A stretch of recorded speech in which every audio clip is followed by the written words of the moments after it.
Hey, this is Ish, and I just got a topic request from a viewer who wanted to know how to get out of his own head. So it seems like a lot of thoughts were overwhelming him, and it seems that his mind has control over him than the other way around. And what is some advice and some tips on getting out of there?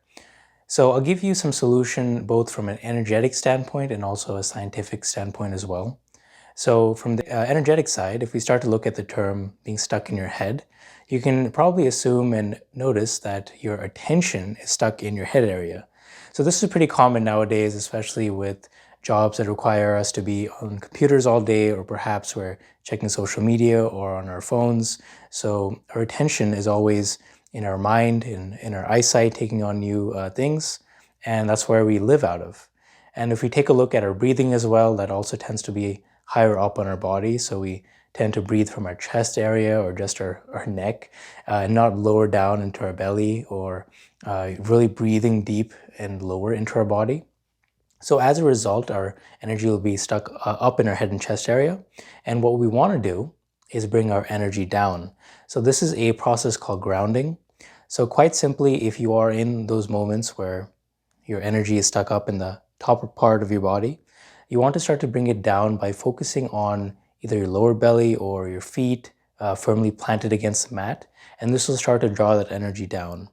So some practical tips is to, if you're sitting in a chair right now, see if you can focus on your feet. So you can do this while you're listening to me as well. So you're just noticing your foot pressed up against the ground or a mat beneath you, and just noticing the texture of the ground and how it feels against your feet. And furthermore, you can also take deep conscious breaths, and you'll start to notice that you start to calm down as well. And there's also a intimate link between your breath and your thoughts as well. And the ancient yogis have known this for centuries now, where they have this thing called pranayam, which is the different breath practices that you take on to actually calm your mind down so you can sit for meditation.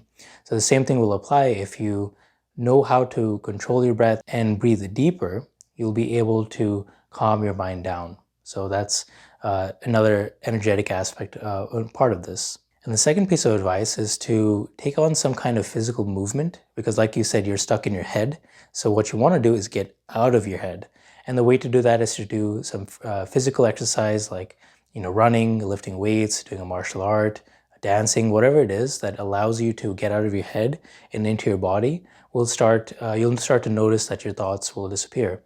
And specifically, do something that is very strenuous because you'll find that if you're doing something very light and casual, you'll still be able to think a lot. But if you're doing something that requires all of your concentration, like rock climbing, for example, or running really fast on a treadmill, you really have no time to start ruminating over your thoughts because if you do, you'll obviously be injured very fast. So do something that's strenuous and that will allow you to get out of your head.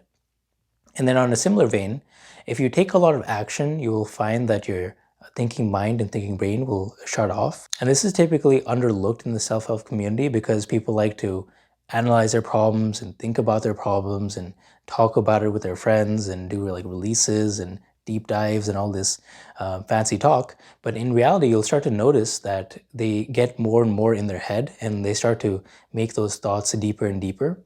When in reality, if they start to take a lot of action towards their goals, they'll find that the strength of the thoughts will start to disappear and they get into a nice place of being emptied out, so to speak, where they don't have this obsession because they've already taken enough action, and that actually tells their brain to calm down a bit. So focus on different areas which you can control in your life and start to take action towards it, and you'll find that you will worry less once you've taken real life action steps towards whatever issues you're facing. So it's as the saying goes that action kills worry, and that definitely applies here.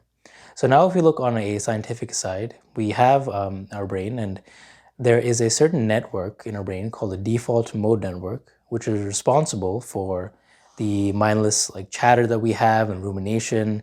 So we'll be like sitting there and thinking about something we did in the past and how that connects to this and that, and we'll just go on in loops, or we'll come up with stories about how we're not good enough, and that'll keep going on. And that's actually from our default mode network. So that's the rumination I talked about.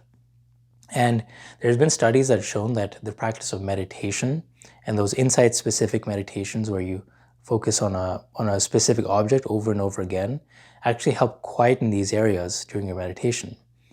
So you'll actually notice this yourself. I mean, definitely try it out. You'll notice that before a meditation session, when you have a lot of thoughts, and you'll go into it and compare that to your state from before to after.